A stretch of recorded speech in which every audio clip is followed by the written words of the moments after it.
제가 미국에서 있었던 지역과 학교는 대다수가 백인으로 이루어진 지역이었어요. 한국인이 거의 없는 곳이었기 때문에 한국의 문화와 전통 그리고 생활 양식에 대한 질문을 많이 받았었는데요. 동시에 저도 친구들과 가깝게 지내면서 그들의 문화와 생활 양식을 잘 알게 됐습니다. 그런데 미 남서부 지역은 그와는 또 많이 다른 분위기인데요. 히스패닉 계열이 주류인 도시도 많고 또 대규모의 네이티브 아메리칸 보존구역이 많이 모여 있습니다. 그래서 제가 이번에는 이 지역에 사시는 히스패닉 분과 네이티브 아메리칸 분들을 만나 이들의 문화와 삶 그리고 생활 양식에 대해 알아보았습니다.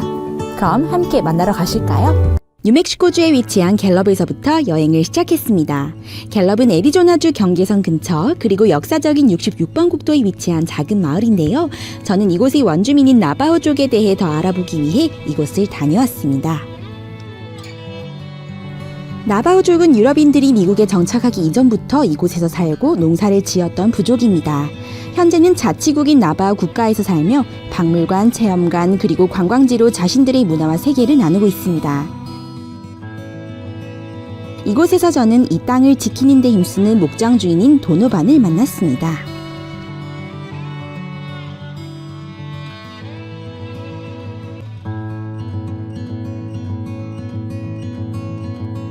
목축업은 이 지역의 주 산업인데요. 도노반의 가족은 최대한 자연적인 방식으로 목축업을 합니다. 자연과 동물을 존중하는 방식은 다른 이들도 쉽게 알 수 있는데요. 제 생각엔 이러한 존중 정신 덕에 보호구역 내 생태계가 정말 잘 보존되어 있는 것 같습니다. 이 땅은 야생을 위해 자연의 모습 그대로 아름답게 두면서도 사람의 손이 덜 타고 외진 곳을 찾아 떠나기 원하는 관광객들이 쉽게 찾아와 볼 수 있는 곳입니다. 나바호족은 자신의 생활 방식을 보존시키기 위해 도노반의 경우처럼 다음 세대에게 자신들이 갖고 있는 생각과 자연에 대한 존중을 각인시키는 것이었습니다.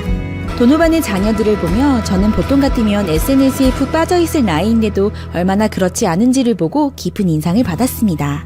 이 말은 원래는 산에서 살던 야생마였다고 하는데요. 이런 야생마가 길들여지게 훈련받는 건 처음 봤어요.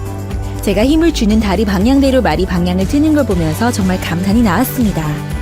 제가 느끼기에 이 말은 저를 신뢰하진 않아도 도노반의 딸 샤이에는 매우 신뢰하는 것 같았어요. 샤이에는 동물이 나를 신뢰하게 만들려면 내가 먼저 동물을 믿어줘야 한다고 말해줬습니다. 도노반의 가족 안에는 그러한 자연과 동물에 대한 신뢰와 존중이 이미 깊이 뿌리 박혀 있는 것 같았습니다. 그나저나 저는 이 말을 탄 몇 안 되는 사람 중 하나라고 하는데요. 참 살다 보니 야생마였던 말도 타보게 됐네요. 엘버커키에서 1시간 정도 북쪽으로 올라가 다른 원주민 보존 마을인 헤미스 스프링스를 방문했습니다. 여기엔 등산로, 유적지, 국립공원 등 볼거리가 다양하고 지금까지도 보존되고 있는 풍습과 전통도 많았는데요. 외부인에게는 절대 비밀로 하는 종교 풍습도 많아 비밀스럽다고도 느껴지는 곳이었습니다. 여기서는 헤미스 마을로 시집온 플로를 만났습니다. 아름다운 수제 도자기가 가득한 플로의 집에 초대받아 갔는데요. 나중에 플로와의 남편이 공동체에서 아주 존경받는 사람이라는 것을 알게 됐습니다. 현재 단 1000명밖에 모르는 부족어 키오아를 구사할 줄 아는 두 분이시더라고요. 플로는 도예가이자 스토리텔러입니다. 자연에 있는 것들을 사용해 헤미스 부족의 삶의 방식을 이야기하죠. 이곳에는 다양한 종류의 흙이 존재하기에 도예업이 흔하게 되었는데요. 남서부 지역에서 나는 특이한 색깔의 흙이 많기 때문에 그로 만든 도자기를 보면 이 지역 작품임을 바로 알아볼 수 있게 됩니다. 플로가 자신이 전통을 지키고 보존하려는 것을 보고 대단하다는 생각이 들었습니다. 아버지의 가르침으로 인해 이런 신념이 생겼다고 하더라고요. 이번엔 다른 가족의 문화와 전통을 알아보기 위해 텍사스 샌안토니오로 떠났습니다. 샌안토니오처럼 다양한 문화가 한데 얽혀있는 그런 곳에선 자신만의 문화를 지키기가 어려워 보였습니다. 샌안토니오는 스페인에 의해 발견되었지만 멕시코에 점령당했고 그 후 독일인들이 정착하면서 현재는 세계 각국 인종과 문화의 영향을 받은 곳입니다. 샌안토니오 다운타운 내 위치한 마켓스퀘어에는 미국에서 가장 큰 멕시칸 상점가가 있는데요. 이곳을 방문하여 마켓스퀘어 상점가를 지금의 모습으로 재개발한 코르테즈 가족의 손녀딸을 만나보았습니다.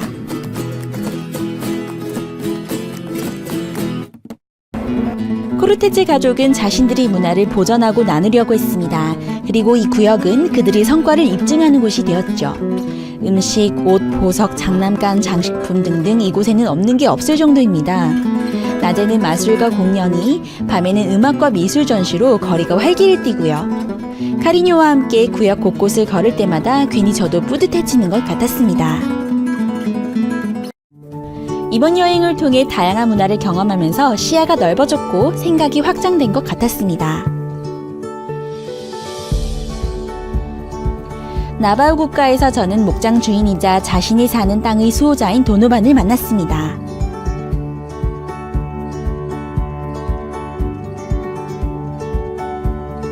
고풍스럽고 신비로운 헤미스 스프링스에선 스토리텔러이자 도예가인 플로를 만났습니다. 플로는 도자기로 헤메스 부족 문화에 대한 자부심을 공동체에 일깨워주는 사람이었습니다.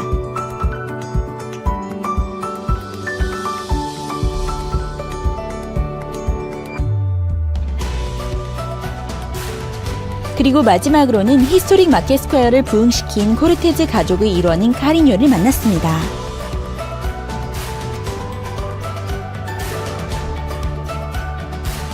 처음 이곳에 왔을 때는 도시의 아름다운 경관과 이곳의 배경을 알고자 하는 목적이 있었지만 이곳에서 사는 사람들의 이야기를 들으면서 생각이 확장되고 눈이 열리는 것을 느낄 수 있었습니다.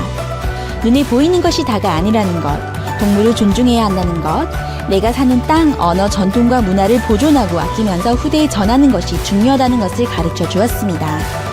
제가 여기에서 만난 미국인들은 개개인의 문화와 정체성에 대해 자부심을 느꼈고 자신의 부모님이 그랬듯 이 문화를 후세에 전하는 데도 아주 열정적이었습니다. 이런 생각에 공감하실 수 있는 분이 많으리라 생각되네요. 앞으로의 여행에서는 또 어떤 미국의 숨겨진 매력과 사람들의 이야기를 만나볼 수 있을까요? 궁금해지네요. 그럼 다음 여행을 떠나 더 알아볼까요? 가시죠.